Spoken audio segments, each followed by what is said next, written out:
I'm Dr. Deb Butler, and you are listening to Thinner Peace and Menopause and Beyond. This is episode number 479. Hello, all my dear friends all over the world. I have something special I want to offer you today.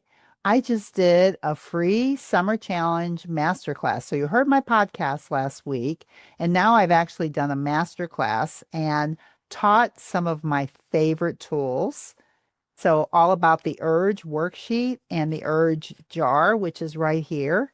So, if you'd like to hear me teaching live, all you have to do is sit back, take a walk, take a bubble bath, whatever you do, and you can listen to this class that I just taught, and maybe it'll help you too. Enjoy. Welcome to Thinner Peace and Menopause and Beyond. Good morning. Hello, everybody. Come on into class. I have a challenge for you. I'm Dr. Deb Butler. Come on in. Before I start, what I would like to know from you, I am creating a summer challenge for you today, and I've been thinking about a lot of the things that I've taught and what would be most helpful for somebody who either may be very frustrated because they're in menopause and they're not losing weight, or they're in menopause and they're just frustrated, or you've been struggling with weight your whole life and now menopause just is making it harder than ever, and you're looking for a different way to be able to be connected to your body and look at food in a way that doesn't create so much fear. How about that? So I do a lot with peace with food. Kind of my story is that when I was probably closer to your age, I changed careers, and I figured out by changing careers, I went from being a chiropractor to a life coach after 30 years of being a chiropractor, around 55 years old. Wasn't so happy there anymore. Was also a lifetime Weight Watcher member. And the way I used Weight Watchers, and I know some of you have been here before and know my story, but I know some of you are new. And if you're new and you've never heard anything I've said before, can you just let me know? I just kind of like to know. And you can put that in the Q&A just while I'm talking. And also, what you'd most like to get out of today, just things that you can start thinking about and writing about in the Q&A as I'm telling you a little bit about me. But when I became a life coach, and the reason I became a life coach is just because I really liked working more with people's minds and people's bodies. And I worked on bodies for a long time, but I was busy working on minds all the time anyway. And I would rather sit and talk with somebody than work on their body at all. So as I did that switch and started learning about life coaching and started learning about how to manage your mind and how to manage your life through managing the way that you think, I met a weight coach who I'd never even heard that term before, weight coach. And because I wanted to be a Weight Watcher leader, that's what I wanted to do. And I just felt like the way that she talked, and one of the questions that she asked me when she was coaching people was, why do you eat when you're not hungry? And do you know when you're hungry? And do you know when you're full? Well, I'm a smart girl and I've got a lot of degrees and I know a lot about food and I know a lot about the bodies. But I'll tell you, when she asked me that question, I didn't have an answer for myself because I never thought about it. I was always thinking about, for me, it was a point system. And if I was going to Weight Watchers as a lifetime member, I was only going to lose the weight that I had already gained.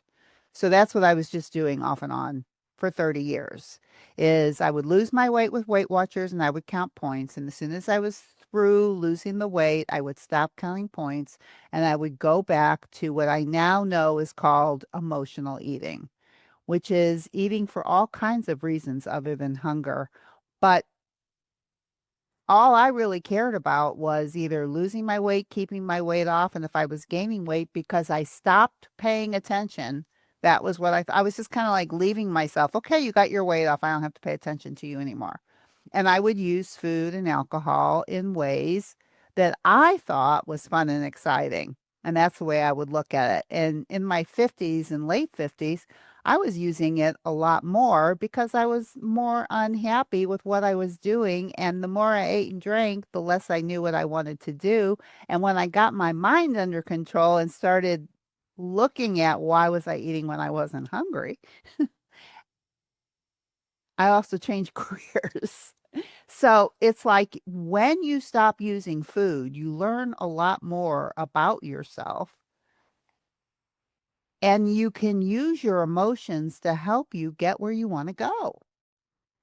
My frustration, I don't want to call, I just wasn't really motivated as a chiropractor anymore. And I love helping people and I love working with people and I love being an entrepreneur. I just didn't like that part anymore. And then I felt like it was really too late to be able to do anything else. And boy, I was right on time. And for those of you who are in your 50s, you're going to be right on time too, because this is the prime of life and it's where our brains are the most malleable, is what I've learned. Adolescents, they are too. This is kind of like an adolescence in reverse in terms of hormones. And boy, I feel like it's a springboard that you get to use the wisdom over the last 50 years and use it to what do you really want? And what do you really want if you're not eating when you're not hungry? Is really what I want you to think about. So today what I'm going to do is I'm going to present a challenge to you and I want to make it more of a mind challenge than a physical body challenge. Now, the results may be that you may lose weight, but I really think when you focus on weight loss all the time, all you do is get a lot of pressure on yourself and you make losing weight more important than connecting to your body. So I say for this challenge, you start with just going, can I figure some things out about myself? And use this summer instead of trying to get in shape physically so that you can wear or do or whatever you wanna do. I know the drill, I've done it. But really, what if you just use this summer to get your mind in shape? So, let me read what some of you all wrote, and then I'll start getting into how I want you to do this challenge. And at the end, 15 minutes before I end, I'll open up the doors to my Thinner Peace in Menopause signature program. Those of you who want to stay on and listen to it, great. If you don't, you'll get a lot of knowledge while I'm talking about this. You will be able to do a challenge. But if you find that you want to do more than the challenge, just hang in here with me and I'll talk about the class that I'm offering at the end. So let me read what some of you wrote.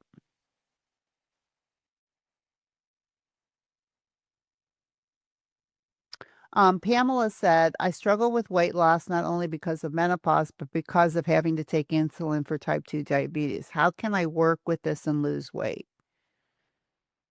I still think that first, what you have to do is like is connect in to your body, which is what I'm going to teach you today, is how to connect into that. Because regardless of what is physiologically going on with your body, and I don't want to take it lightly, any of this, but I do think that when you can connect into your body and know when you're hungry and know when you're full, you have to start there no matter what you're doing.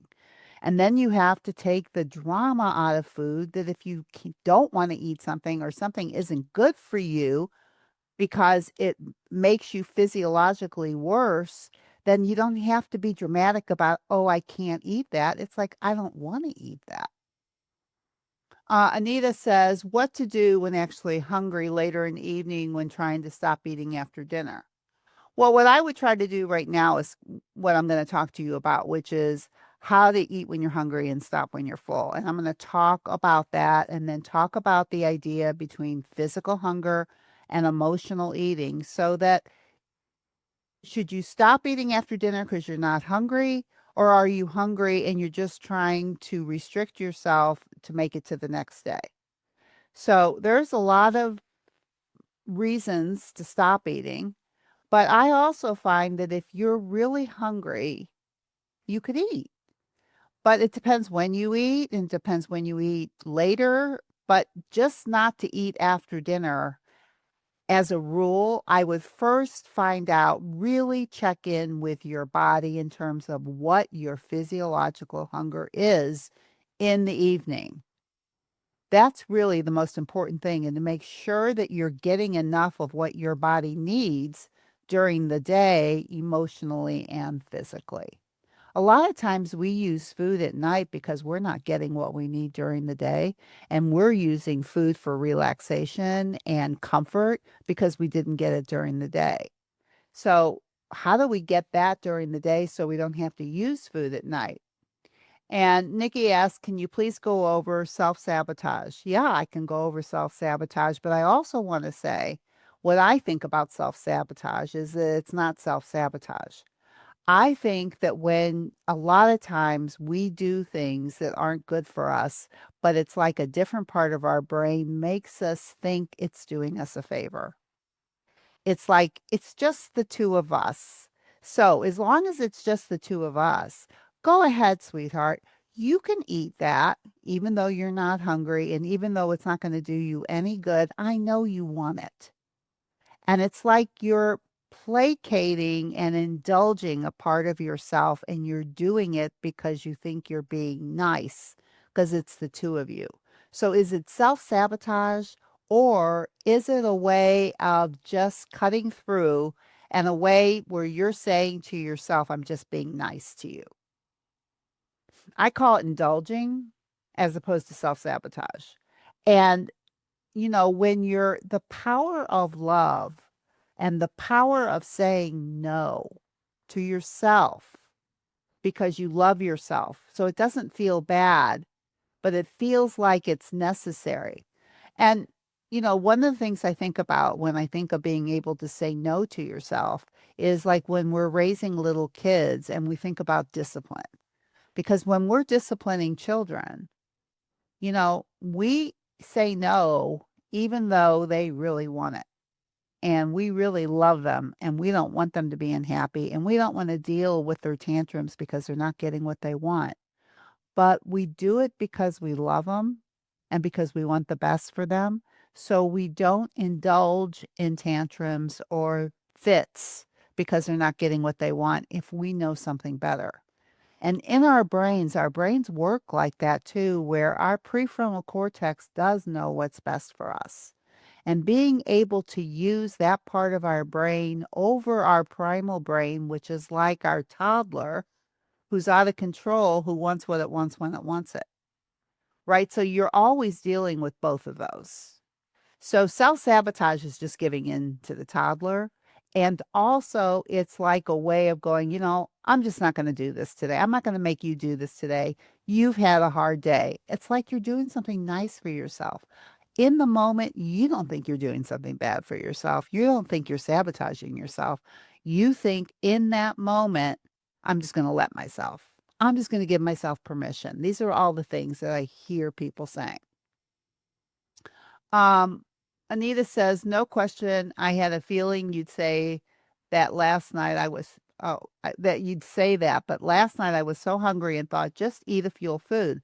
But I got busy with reading and letter writing and then went to bed.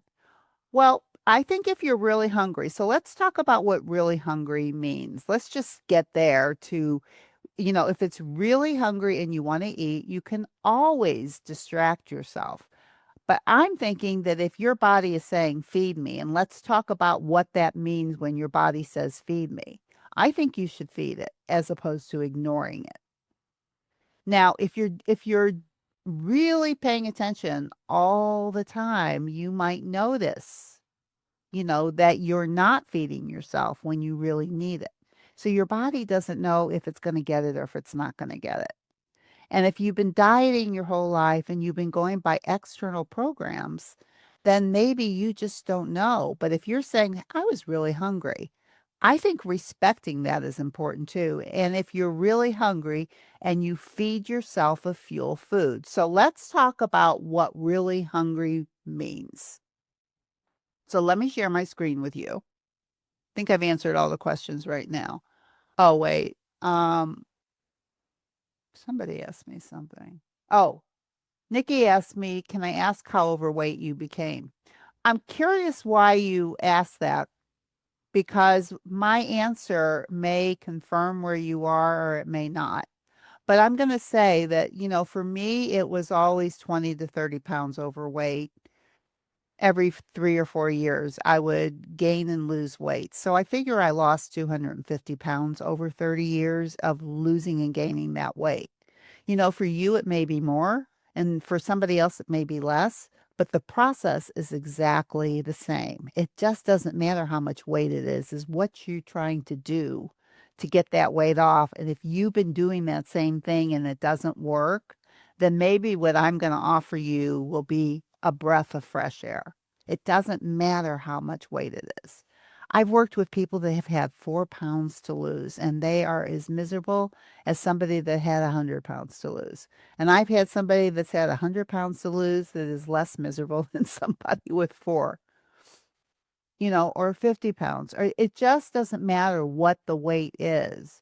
I think I'm talking to people who've been struggling with this their whole life, and that from an emotional standpoint, menopause is making that harder than ever. Okay.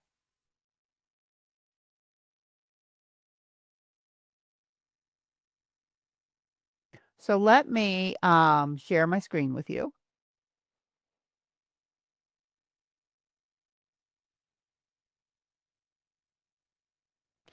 And what I'm sharing is the all of you who showed up will get this book, and I want you to look at it, and I want to share it with you. And then I want to talk about many of you, if you've worked with me before, I've talked about this off and on for 10 years. And I never tire of talking about it or helping you understand it, the connection. But there's a physical hunger scale inside of us and there's an emotional hunger scale inside of us. And the physical hunger scale, which is what got the most attention for me in the beginning, was do you know when you're hungry and do you know when you're full? And my question to you is, do you know that? And if you know that, then you're not going to listen to this as much because maybe you already have this down. But if you can't answer that question and don't know for sure, I want you to listen up as I talk about this, and then I'll go to the emotional hunger scale. And then the challenge is going to be in the emotional hunger scale for this summer challenge, as opposed to, we're going to talk about physical hunger scale, but I'm going to go into the emotional hunger scale and then talk about urges. So with the physical hunger scale, it goes from a -10 to a +10. I'm encouraging you to eat between the twos. Start at a -2 and stop at a +2. And both of these, considering that the scale goes from a +10 to a -10, there's a lot of room either way. So a lot of times when you say, I'm hungry or I'm full, what do you mean? So that's the first question you answer with yourself is you start looking for the hunger being a -2, which is the whisper. Now, in the end, when I'm working with clients, we can be flexible with these numbers. We can change the numbers. You can eat between the threes or you can eat between the fours. Once you get your twos down, once you get the connection to your body, you can change it.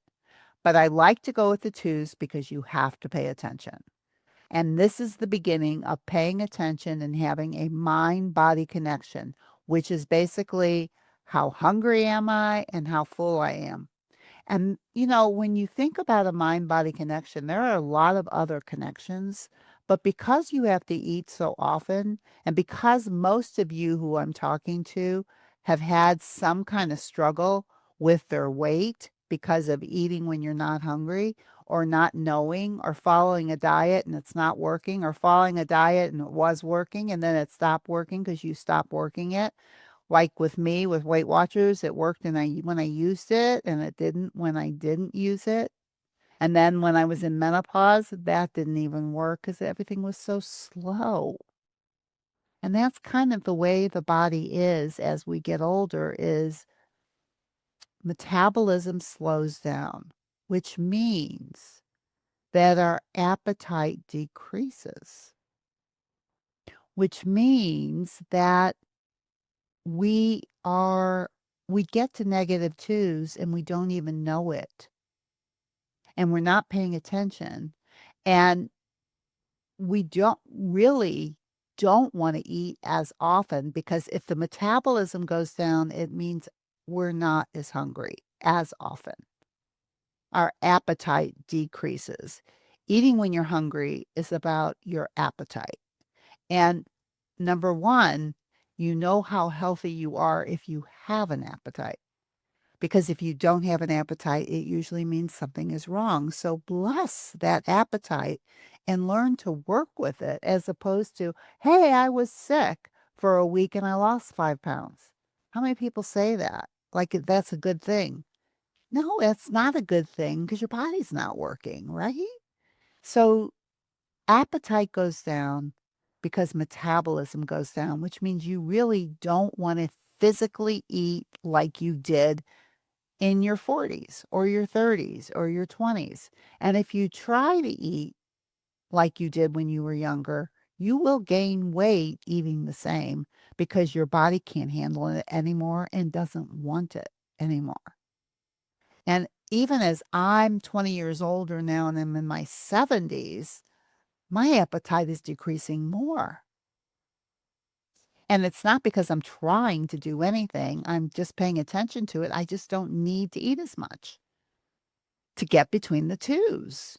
So that's really something for you to start paying attention to now. It's not a scary thing. It's a wonderful thing to be connected to your appetite. So if the physical hunger goes from a -2 to a +2, and you're eating between the twos, you notice when you go over a +2, or that if you want to eat and you've waited way too long, or you notice that you're wanting to eat at -1s. -1s are interesting because a lot of people who like to eat at night will be at -1s or even zeros, which means there's a little bit of physiological hunger. And the brain says, hey, I think I feel a little opening, right? But it's not time to eat. So when you really start paying attention to the twos, you'll notice that 0 and -1, your mind body may be saying, let's eat. And if you think like that and you have that kind of connection, you will be eating all the time, always eating. Now, and if you're eating between -1 and +2, you'd be surprised how often you'll be eating as opposed to a -2 to a +2, and being able to wait for that. So let's just say, so you start working on your physical hunger and you're eating between the twos. And now we look at the emotional hunger scale. Now, if you know you're at a +2, and your brain, which will be your primal brain, which will be that screaming toddler that's going to say, I'm hungry, I want something. And you know, prefrontal cortex wise, you're connected in and you know you're not hungry. The first thing that you say to this toddler is, you're not hungry, you don't need to eat. Now, usually that won't be enough, but in the beginning, the awareness of knowing that you're full is a beginning. Full meaning a +2, not a +1 and not a 0, but a +2. And then once you know that and you want to eat, that's when we start looking at the emotional hunger scale. And this is a process. This is not going to happen in a week. So when I'm teaching you this, I love the idea of taking the summer to do this, to just check in the difference between physical hunger and emotional hunger. So your emotional hunger runs like the physical hunger scale, from a -10 to a +10. And all your negative emotions from 0 to -10 is usually what we're looking at when we're trying to fill ourselves up with food when we're not hungry. So I call it emotional holes, 0 to a -10.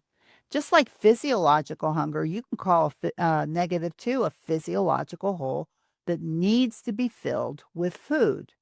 Now, an emotional hole from 0 to a -10, -2, -6, whatever it is, does not need to be filled with food. But if you've been training your brain your whole life and the connection is, I'm sad, I want that, I'm lonely, I've had a hard day, and you've equated those holes with filling it with food, then you have a brain that's trained to do that. It's what we call learned behavior.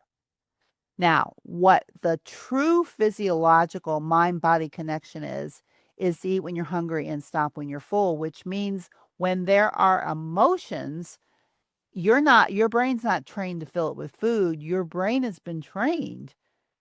The way that you're wired is to feed the physical holes and feel the emotional holes. Emotions are meant to be felt.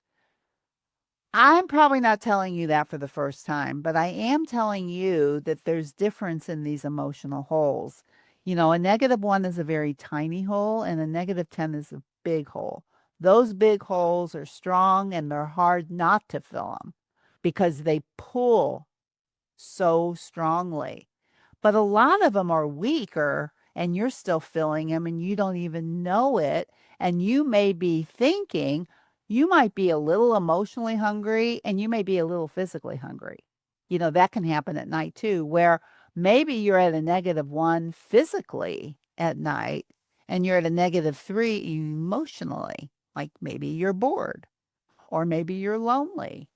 Or maybe what I'm going to talk about now is maybe you're having an urge.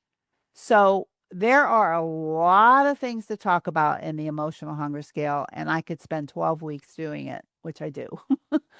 But for today, I just want you to get a feel that the emotional hunger is not about eating and the physical hunger is totally about eating. And for you to be able to differentiate that is the beginning of the summer challenge. Am I hungry? Is it emotional? Is it physical? Now, once we start doing that, I want to just talk about urges. Urges are part of the negative emotional landscape.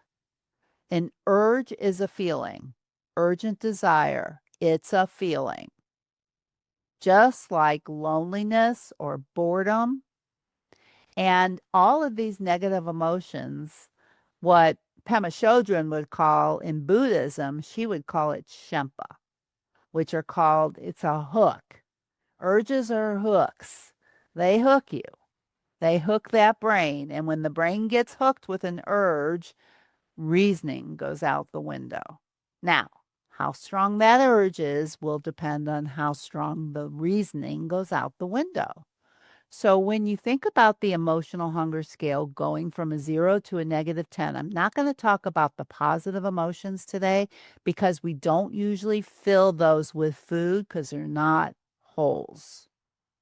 The negative emotional scale are holes, and our emotions live in our bodies. We feel our emotions in our bodies just like we feel physical hunger in our bodies. So part of that is being able to differentiate physical hunger from emotional hunger and where is it? So for me, emotional hunger, for instance, I if somebody asks me to do something and I really don't want to do it, I'll feel like a punch in my belly and it's in my gut. And depending on how strongly I don't want to do it, it could be like, I don't really feel like it, -2, or it could be a -10, like, no way am I doing that. No, very strong. And honoring that feeling or not honoring it. So when I think about emotions, when I think about something like that, or, like if somebody says something to you and you feel that feeling in your gut, that punch in your stomach, how strong is it? Or let's say you're really tired. It's been a long day.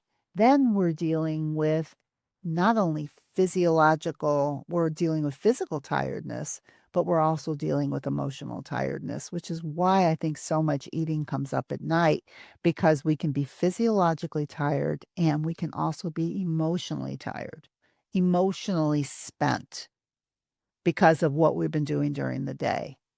And when we use up all of that during the day, sometimes it wants to be fed at night because we need to be taken care of.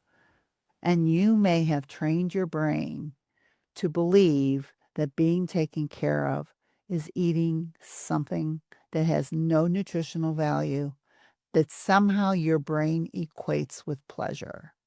Listen, a lot of these foods hit the pleasure button in the brain. Anything with sugar and flour, big pleasure buttons, right? So the brain goes, oh, poor baby, poor baby, you need something. And the brain has been trained to fill that something with the only thing it knows, it's food.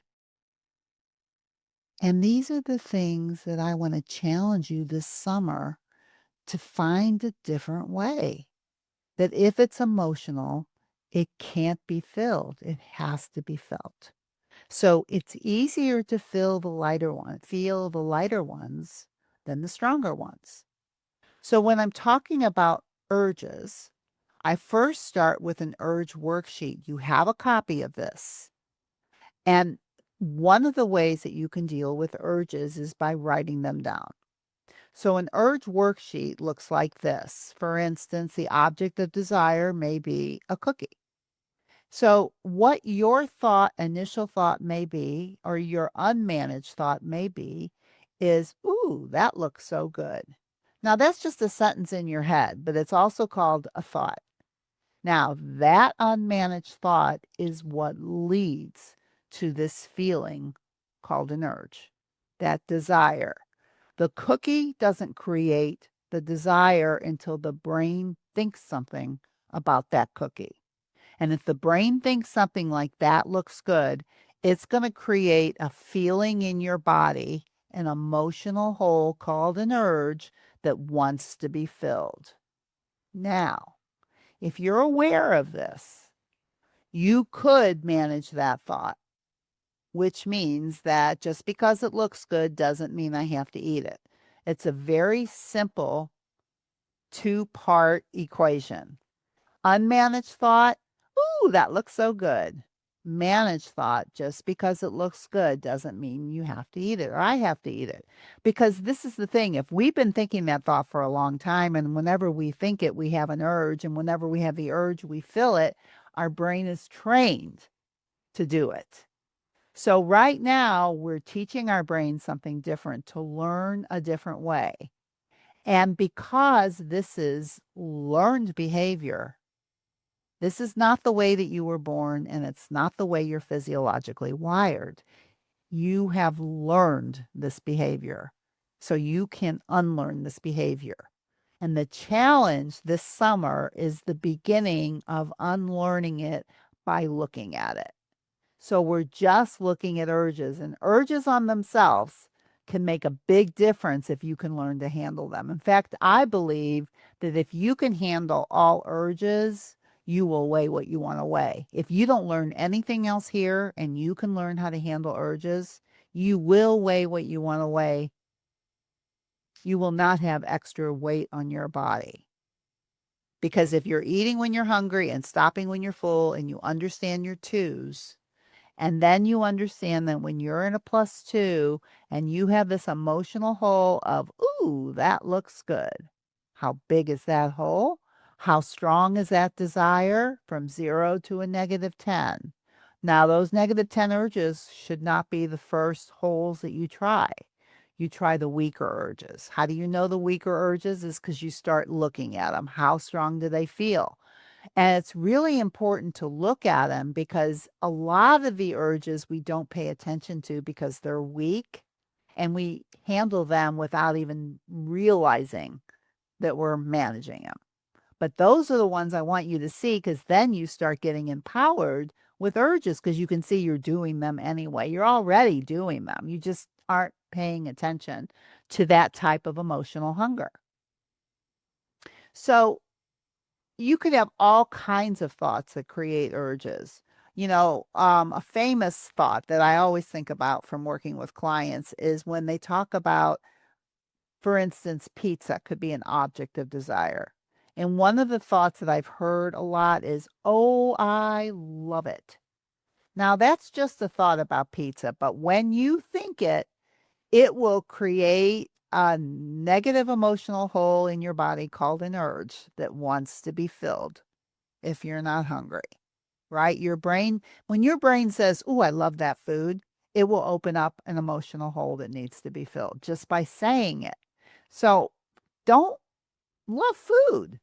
You can like food, but save your love for really important things like the people in your life.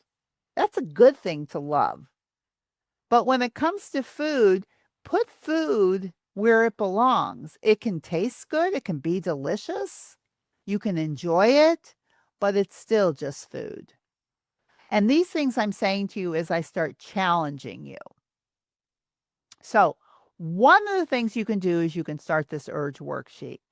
Now, there's another thing you can do with the urge worksheet or instead of the urge worksheet. But either way, the urge worksheet is always filled out when it's not put on paper on the food journal, right? So you'll see a food journal in here too that I want you to use, and that every time you eat, write down what time you ate and how physically hungry you were before and after and what you ate. And just start paying attention to your physical numbers on your food journal. And I'll get to that. But if you have an urge for a food, say you're at a +2 and you're not eating, but your brain comes up with this idea, sees a cookie, thinks it looks good, and you don't eat it. You want to know why you didn't eat it. You want to know how did you manage it by not eating it, because it won't show up on the food journal, right? Because you didn't eat it. But how you managed it is more important than anything you put on the food journal that you ate, right? And that's what you really want to experience, is how your brain is working and how strong it's getting when it makes this stuff up. Using that good part of your brain to manage these thoughts. You have to first know what your thoughts are, your unmanaged thoughts that are creating urges. So I am going to stop sharing my screen for a minute. Oh, I want to show you the food journal too. So this is just my normal food journal. And what I'm saying that I think that you should be doing for the summer is you can make as many copies of this as you need, that you put the date and time that you ate, what you ate, and how hungry you were before and after. That's it, is your physical hunger scale before and after. And then what I want you to do, I'm going to stop sharing my screen and I want to show you the urge jar, which is another way to handle urges. And you can use the emotional hunger scale, like if you're over a +2, you're going to be into the emotional landscape.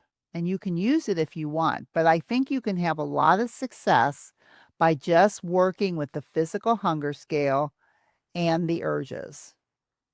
That is part of the emotional hunger scale, but keep it separate. Okay, so let me stop sharing my screen with you. And I'm going to see if you have any questions. I'm going to talk about the urge jar. Okay, so another way, like let's say you don't want to use the urge worksheet, or let's say you want to use the urge worksheet. Another thing that you can do is what I call the urge jar. So you can get something like this. This is a little wine decanter that I use here. But what you do with this, because the brain loves rewards, when you feed your brain something when you're not hungry, you are teaching it to eat when it's not hungry, and you're making it think it's a pleasurable experience. So, ooh, that looks good. Fill it, fill yourself up, and before you know it, you're eating when you're not hungry and believing that it's your brain's believing that it's a pleasurable experience. And the brain loves pleasure. The brain loves taking you to pleasure. And when you're saying, ooh, ooh, I love this, brain goes, I'm going to do this again for you. So here's another way to create something for the brain without eating. It's called the urge jar. So you have a little jar like this, and then you can get pretty little stones. Like I've got these like little rocks, and they're red and green. I used them. I'm in red and green too. I didn't realize that. Okay, so the way the urge jar works is that you know you're having an urge. You know you're not hungry. Like these are the first two things you got to figure out. I'm not hungry. This is an urge. And what is the thought? That looks good. Okay. So that lights up in your brain. You feel it in your body and you think about this. Where do you feel it in your body? How strong is the urge? Start thinking about that. And then when your mind, if you manage it by saying something like, just because it looks good doesn't mean you have to eat it, and it calms you down enough, you put a stone in your jar. And the brain goes, ooh, look at that. Now the goal is to fill up the jar. And you can make it bigger, you can make it littler, but I think you should make it littler, even littler than this, really. So every time you have an urge, you notice the thought, but if you manage it and you don't eat it, you put a stone in, just like that.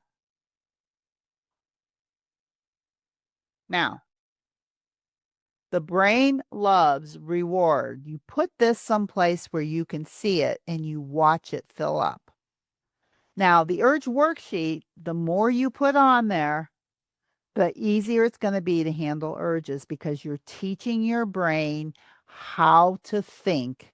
You're managing the way that you think, and you've got to be able to believe what you're thinking. So if you think just because it looks good doesn't mean I have to eat it, like that's just a really good one for me because I used to think it and thought I had to eat it, and I never questioned it. Just because it looks good, I don't have to eat it. Oh, that looks good. Yum. That looks good. Yum in my mouth, right?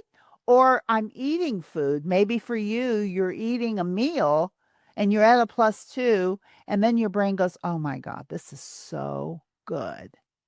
As if, oh, well, if it's so good, keep eating it. It doesn't matter that you're full. That's what your brain's going to offer you if you've trained it that way. So it's the same thing. Just because it tastes delicious, I'm full. You've got to stop your thinking with new thinking. And the new thinking has to be believable thinking. So when you manage your thoughts, please make sure that it's a thought that you absolutely can believe. You feel it in your body. It stops the urge. It calms the urge. It does something with the urge. And not only that, you're pausing. And the pause is enough sometimes just for you to say, this is what an urge feels like. Sometimes is enough. I'm not hungry. This is what an urge feels like. And every time that happens, you give yourself a really pretty colored rock. So you find really pretty colored things. I've had people fill up wine glasses with these. I had somebody get a nice skinny tall jar with seashells, rocks from the ocean because they love it and they wanted a tall, skinny jar that they could fill up. And your brain loves it. Your brain will get excited about filling up your jar instead of filling up the holes. So it's a way of transferring. The urge jar or the urge worksheet are the two things that I'm offering this summer as a challenge. Handling your urges, knowing your urges, taking a moment with your urges. And even when you eat, because you will still eat your urges. You just notice how strong was that urge that I just filled. That could go in your food journal. The emotional hunger can be an urge and how strong it was and what it was. Okay, I want to know if anybody has any questions about any of this.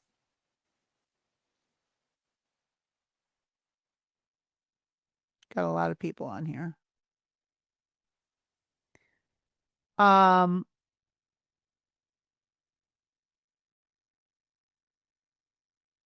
oh, yeah. Um, okay. So nobody has any questions. Do you think that you can do this? Do you think that you can, are you willing to, when you sit down to eat, notice your numbers before and after? Are you willing to want to write that down, or do you think that's too much work? Somebody put that in.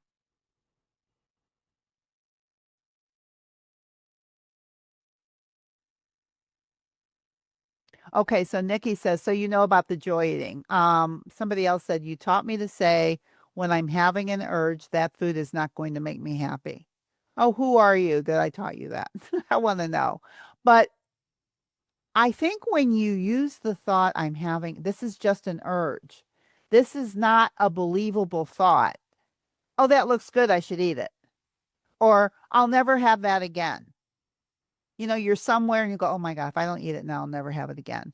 Or I'm never going to eat it again because I'm going to eat it now. These are all thoughts that create urges. And it's restriction and deprivation in the worst way because you're making yourself believe things that just aren't true. But you know, just because you think something, it doesn't have to be true. When you think something, you do believe it's true. So the difference between a joy eat and an urge. Okay. So a joy eat is eating a non-nutritious food bite by bite and stopping the minute you're through enjoying it. And you said, and Nikki, you said, is it just about being mindful? It is. And then for some of my clients, we really do work on planning joy eats. So when you're planning a joy eat, that means that if you have an urge to want to eat something and it's not part of the plan, then you're just dealing with an urge. If you're having an urge for a cookie, you're having a thought, and you want to do a joy eat, you can. But what I would recommend in the beginning is planning your joy eats and making sure you're planning enough of them. So I wouldn't start with I'm never eating a joy eat because I didn't talk that much about joy eats right now. But I think that the reason for planning them is because it helps you deal with the urges. And I really think all of you should try something like wherever you know you like to eat something that's non-nutritious. What if you planned a joy eat for that time and then you knew you were going to eat it and you knew that it was fine to eat it? Because I think that we think that there's foods we can eat and that there's foods that we can't eat and there's good foods and there's bad foods. And I really think it's more like this. It's like knowing that you can eat whatever you want, but what do you want? And that when you have an urge, you know that if it wasn't planned to eat it, then from a joy perspective, then you're just not going to eat it because I'll eat it when I can, or I can always have it later, or I can have it in a couple hours. It's kind of like working with the ideas I can eat it, but can I wait? And then you watch what it feels like just to wait. But knowing that you can have it, I really love the idea of planning joy eats and putting them in the places where you know you like to eat something and you're not hungry. You do not have to be hungry to eat a joy eat. So this is all the stuff that I go over in the program. And I really limited it just to something really simple today that dealing with urges, that emotional hunger, that one emotional hunger has a lot to do with why you eat when you're not hungry. and knowing when you're hungry and knowing when you're full and knowing your numbers. If you can just do that and really work it, I think you can do some amazing things with your mind body connection. Um, Pam says, I'm really excited to do this. I can see how urges run my day, and managing them will open up a lot of peace to me by gaining control over them. Thank you for the information. And Linda says, I'm having trouble formulating my specific question. I think a huge thing for me is that I cook for both myself and my husband, and I struggle with meeting both of our needs. He is diabetic. Linda, it'd be a great thing to coach you on because I'm not sure why it's a struggle, you know. Um, so you would have to explain that to me. But or you can even email me and maybe I can discuss it in an email because I'm gonna stop talking right now. But first of all, the thing I would think of right now, Linda, is because I know you're having trouble formulating it, but if you cook for two people and you're cooking different foods, why is that a problem? It doesn't have to be a problem. That's where I would start is why is it a struggle? It doesn't have to be a struggle. Nikki says, oh, Dr. Deb, you are awesome. Thank you so much. Oh, I'm so glad you're getting something out of this, Nikki. I am going to go ahead and share my screen with the program that I'm opening up. And please feel free to stay on if this is something that you're interested in. And if you're not interested, you can get off. You don't have to stay. And I'll stay on as long as you need once I'm through discussing the program. Okay, so Linda says it's a struggle because I tend to want to eat with him. Well, why can't you eat with him? I don't understand. Why can't you cook two different things and you eat what you eat and he eats what he eats? I'm not sure why that's a problem or why you think it's a problem. I think I would just really look at that. I know that there's something going on for you that I could probably coach you on, but I'm not sure what it is. So I'm just going to start with that if that's what you're doing and you think it's a struggle, why is it a struggle? What are you doing with yourself that's not working for you? That's where I would start. Okay, everybody, I am going to share my screen.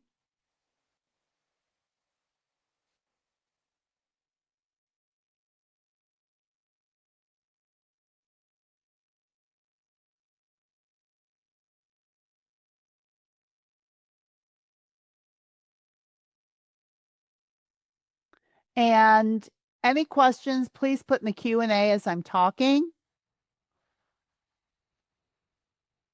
And I'm just kind of setting up my screen so I can read what I wrote.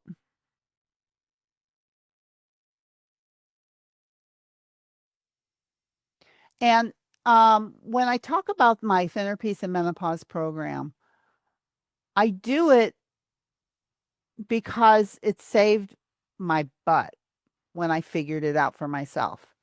And what I love about it the most, and what I teach every time I teach anybody, is that you have to believe that you can eat whatever you want, and you have to make peace with food, and you have to make peace with your body. And if you don't do it now, well, you can keep waiting, but I think now is a really good time to do it. So let me go ahead and I'm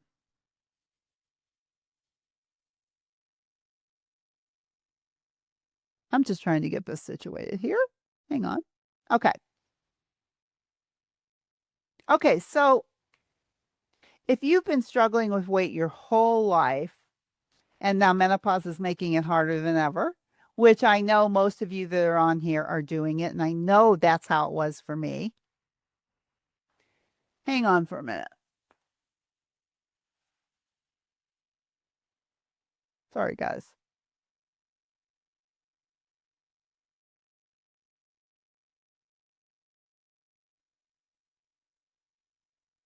Okay, let me share it again.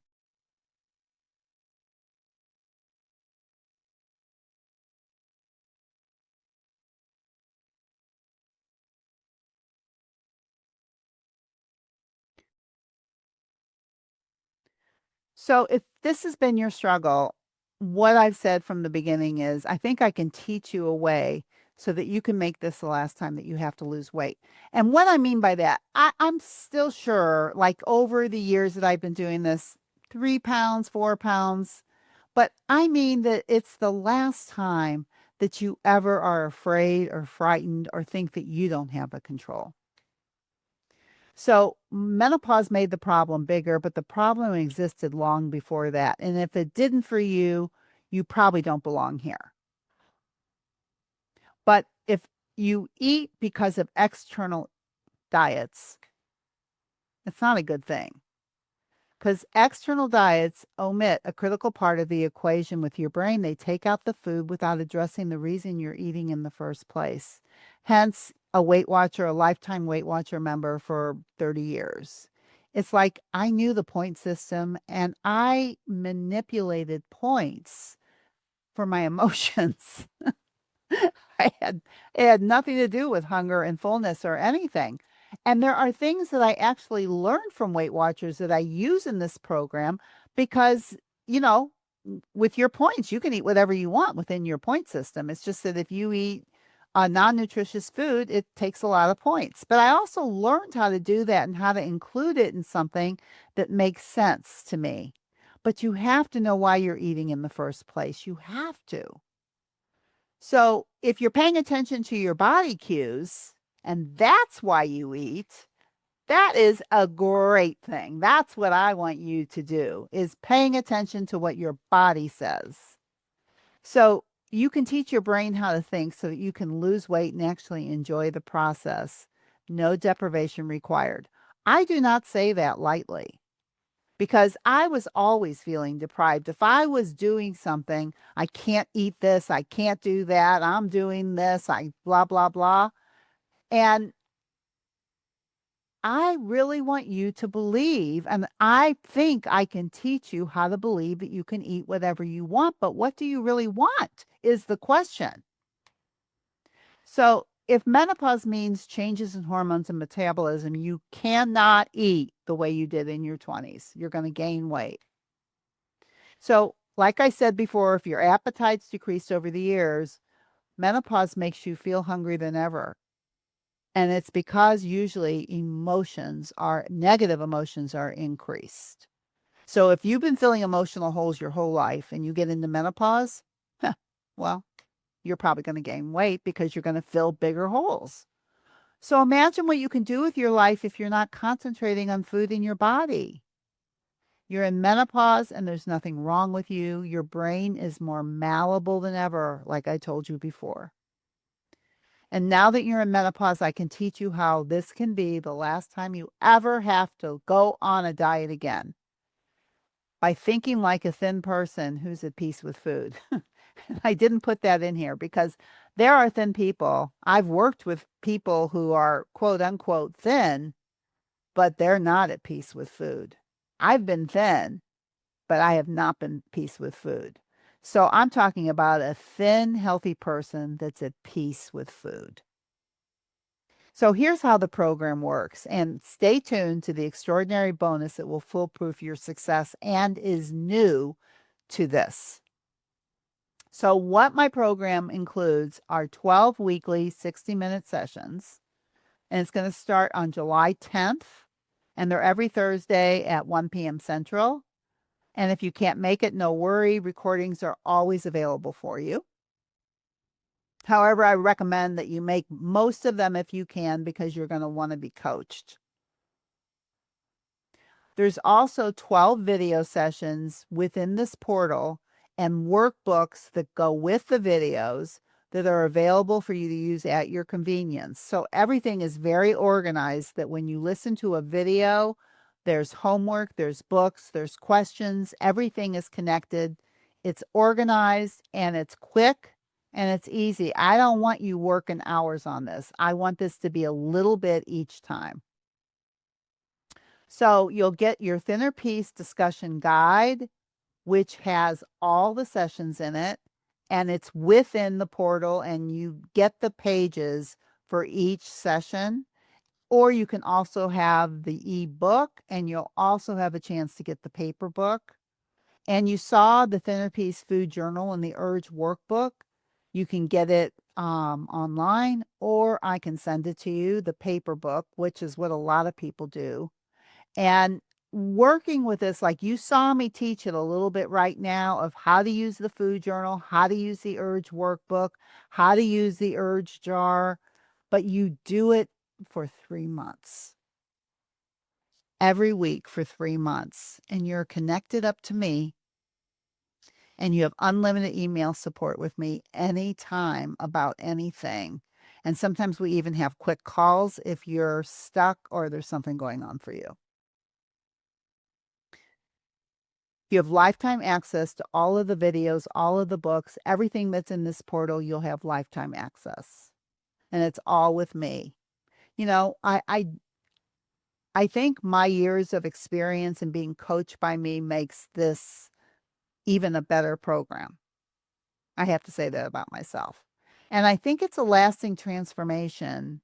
And I love the idea of transformation because I think when we're in menopause and we're going to the next phase of our life, when we can stop eating emotionally, we can start paying attention to our emotions that are going to drive us to where we need this next half of our life to go. If we're eating it, we cannot move forward.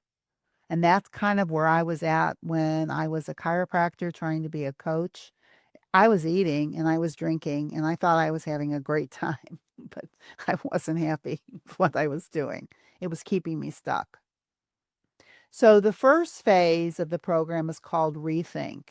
And that's kind of what we were talking about today. Some of the things of how you work your mental part of your mind. We work on the emotional hunger scale. We work on the physical hunger scale. We work on the types of eating. We work on urges. I teach you how to think in a managed way, which is called the model, and making peace with the scale, which I could probably spend 12 sessions on making peace with the scale. I think the scale is the biggest problem. You can't end up staying where you want to weigh because you mess around with the scale too much, or you're afraid of the scale, or you're rewarded by the scale, or you don't want to look at the scale. But the scale is just a tool. And really working with this stuff in your brain is the first thing that you got to do. Now, once we go through that, we go to the reset part of the program. And that's where we start working on food itself. We work with no flour, no sugar as an experiment. Some people do it, some people don't, but we do work more specifically on how food affects you and what your body actually needs. And we talk about how to move your body in a way that creates joy, how to play and move your body. And I talk about the comeback, which is probably the one thing you need to make this the last time is you've got to know how to come back when you leave, because you're going to leave a lot. You're going to binge. You're going to have fogs. You're going to do all kinds of things, I promise you, in this program. And when you learn how to come back every time, you make yourself stronger. And it's all about finding joy in all the right places. And we keep food. Food can still be joyful. It just isn't going to be 90% of your life. It's going to be 20 or 30% because there's way other ways of finding joy other than eating. And the last part of the program is reinvent. How to be curious and not furious. And to why, how you're going to make this the last time. If you look within the portal, the first 5 sessions, they look like this. If you click on one and you go inside the portal, this is what it looks like. If we're at the physical hunger scale, you've got your food journals, you've got tech, you've got all the books in here for the sessions that go directly with the videos. And if you've known me for a while, you know how unique this opportunity is because I only open the doors 2 to 3 times a year and I keep the class small. And this price is less than half of my Thinner Piece individual coaching session. And yet I've had people get just as big results as if they were working individually with me. And I'm offering my biggest bonus ever, which is 3 months of the master's program. So the bonuses that are coming with this on top of what I just went over is first of all called the Coaching Vault. Every week you'll get a video from me on me coaching somebody on whatever the topic is that I'm covering in the session. It always helps to watch somebody else being coached on the same problem that you're having. There's also a students only podcast, which means that you'll be able to download the portal into your podcast app so that you can listen to it anytime, just like you listen to this podcast. And that's usually $8.99. And the biggest thing and the newest thing that I'm offering is 3 months access to my master's program. And the master's program is an additional 3 months of support with biweekly sessions. So when the 12 weeks ends, we have another 3 months biweekly where I'll be coaching you, because more happens after the first 3 months. And that is what I'm learning, is that I think there's a more of a reason than just dieting.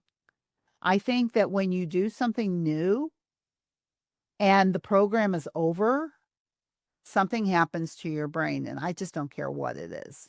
So I want to get in there and be with you when it ends, but still, you still have access to me and we're still coaching it.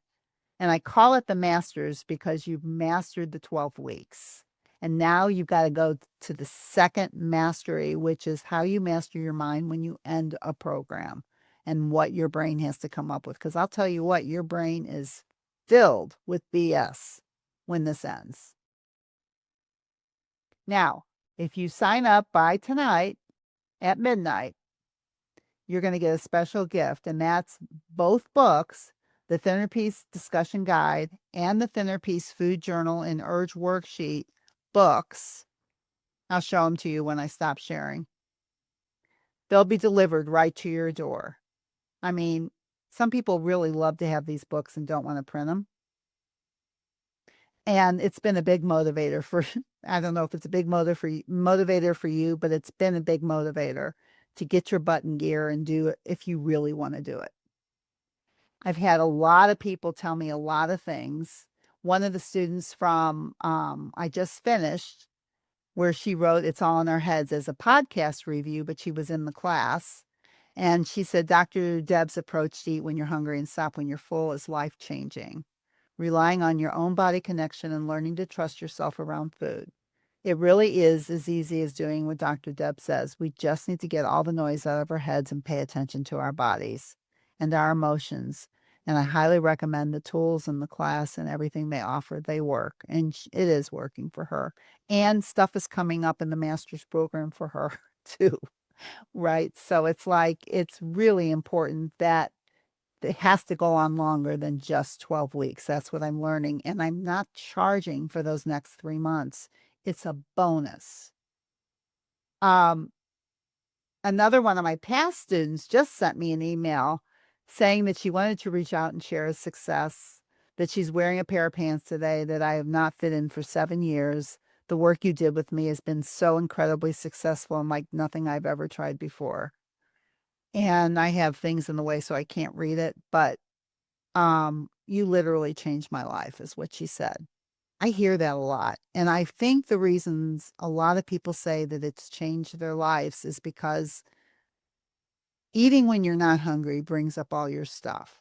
So it's not about what you're eating, it's about why you're eating. And if you work with me, that's what you're going to figure out. And see, Peggy said, Dr. Deb's podcast caught me by surprise. So much different, enlightening, and refreshing from everything else I tried. And, you know, she's in my class right now. And when she says she provided a perspective that made me think, reflect, and plan my actions, I now know I never need to diet ever again. That's a big one for her. And she is so excited because she knows that. She believes it. So there's more. But what I want you to know is the price on this is $29.98 or 3 monthly payments of $149, $1,000 or $2,000. You can go to drdebbutler.com/joy to sign up. The class is limited to 12 people.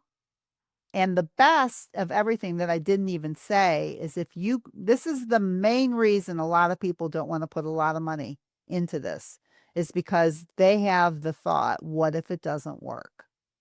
Right? Your mind goes into the past and starts saying all these things of how you've done it before and it didn't work. If you go through my program and you are not happy with your results, I will give you your investment back. It is a money back thinner piece guarantee. So what have you got to lose? What if it does work? That's the next question you ask yourself. What if it does work? Instead of what if it doesn't work? What if it does work? What if you're one of the people that writes me an email like what you just read? So if you sign up today before June 9th, which is today at midnight, I'll mail you your special gift. And plus, you're going to get all the bonuses. And the biggest bonus to me for you is this master's program that is not extra. It is part of the program because it's a bonus, but it's an extra 3 months of care. So the total package is $76.82 for a total value of $29.98. The thinner piece in menopause is $29.98. The master's program is that. The coaching vault is $399. The one big thing that changes everything is $129. And the students only podcast is $899. And if I mail those books to you, it's $258 for a total of $7,682. Come on. So drdebbutler.com/joy is how you sign up. And now I'm going to ask questions.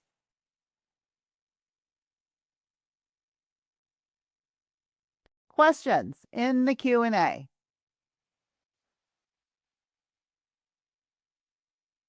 Okay. Linda says, Anita says, I missed the time for Eastern. It's 1 o'clock Central, so it'll be 2 o'clock Eastern. And it'll say it in there. It does say you will get this email with all of the information. So you don't have to worry about it if you didn't read it all here. As soon as we get off and you get a copy of this recording, you'll get a copy of everything that I just said. But right now, it's really for any type of questions that you might have. Any questions about the class, about what's stopping you from doing it, what's helping you to do it. I think, wait, somebody says, I would like to do it, but hang on.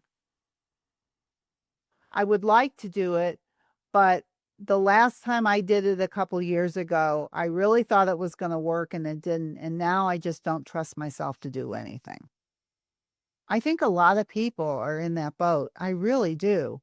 And that's why I just say to you, when we talk about emotional feelings, what is the feeling inside of you right now when I talk about this and you investing this money in yourself, working with me? Is it a positive feeling? Do you feel lightness in your body, like excitement? Because if you do, that's a yes. And then your mind might say, but it's never worked before, or you've never been able to do it before, or whatever your brain's saying that's going against what you want to do. So just be aware of that while you're doing this. Oh, Jan says she signed up. Fantastic. I can't wait to meet you. Oh, Julie. Wonderful. I can't wait to meet you.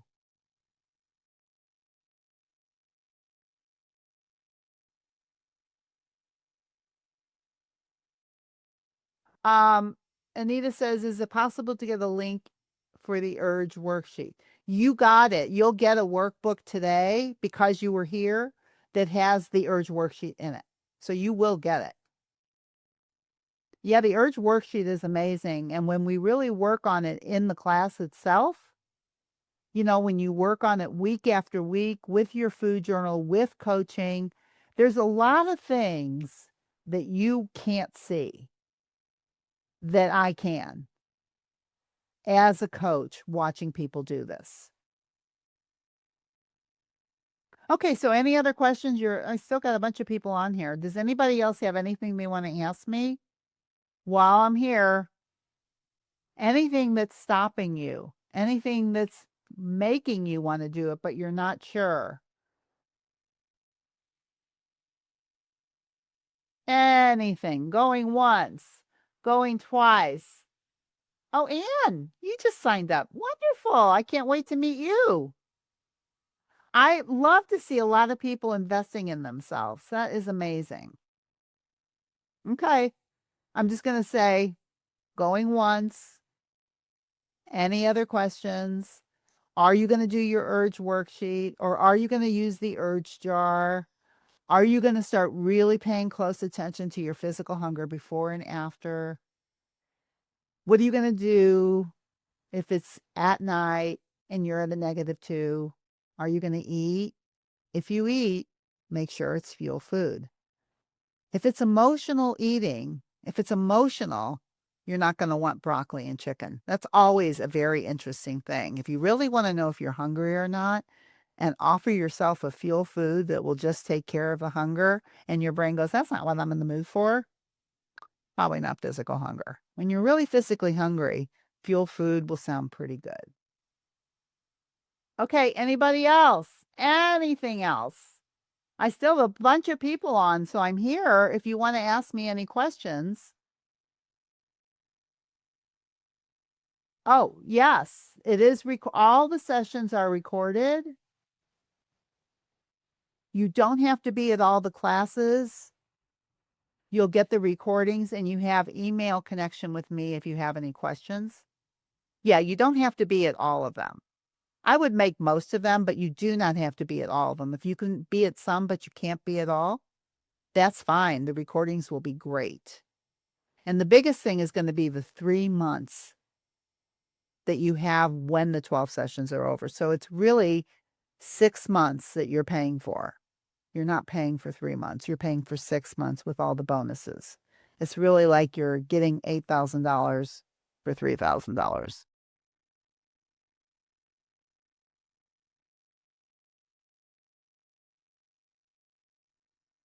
Pamela says, I think you're right about the drama around food with diabetes, but I feel overwhelmed about reversing it without a diet. Well, I mean, I think that if you're eating when you're hungry and stopping when you're full and it's fuel food, you may be doing exactly what your body needs. But also, don't disregard an educated mind. I mean, you know what you need to do in order to reverse it. And so use your educated mind with the connection to your physical body. But don't work with fear. Just work with one step at a time. You can't reverse it right away. Like, I would be more concerned with connecting with my body and doing what you're doing. Starting one step at a time. If we just go, I just want to reverse this, you start putting pressure on yourself. And then instead of being connected into your body, you're less connected because you're putting too much pressure. It's like the same thing. If I really need to lose weight, sometimes puts more pressure on your body and you end up having more deprivation and restriction. It increases the pressure. That's what I'm saying. When you start with this challenge, just start with connecting. Just start with paying attention to the urges. Just start with lighting up your brain with pretty colored jewels. It's like, I just want to get a feel for what's going on here. It's like when I first started all of this, I just wanted to get a feel. I didn't have any feel for my own body. I knew how to do Weight Watchers. I knew the point system. I knew that. And I was good at it. And I knew nutrition like the back of my hand.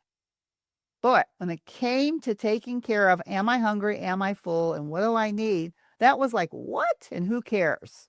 Right? I just wanted to lose weight. Or if I didn't have to lose weight because I lost my weight, I didn't want to have to pay attention.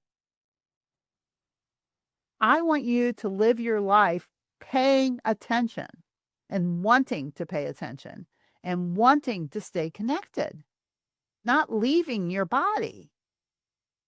Oh, I'm going on vacation. Okay, well, I'm leaving my body. I'll be back when I come back, and then I'll get back on a diet. Then I'll get good. Good and bad. I told the story about going out to eat with a bunch of really smart women. It was a business meeting. And the waiter brought out a basket of bread. And I was with all of these women, and they kept passing the bread around and going, "Don't keep the basket near me. Here, you take it." And everybody was passing the bread basket because they didn't trust themselves to have a bread basket next to them. Smart, brilliant women couldn't have bread basket because they did not trust themselves with food, bread. It's like if you want to eat bread, eat it. If you don't want to eat it, don't eat it. But the bread can be right next to you and you don't have to eat it because you're much stronger than the bread. That's what I want to teach you. Food does not control you. You control the food. You're always in control of the food. No matter where you go, no matter what you say to yourself, you are controlling it. If you overeat, you're controlling it. If you're eating between the twos, you're controlling it. It's not controlling you. Stop thinking that. Okay. You're on here, but you're not asking me any questions. So I'm going to assume for now that's it. Thank you all for being here. I had a great time. Thank you for allowing me the privilege of talking to you. And I hope I see you soon. Bye.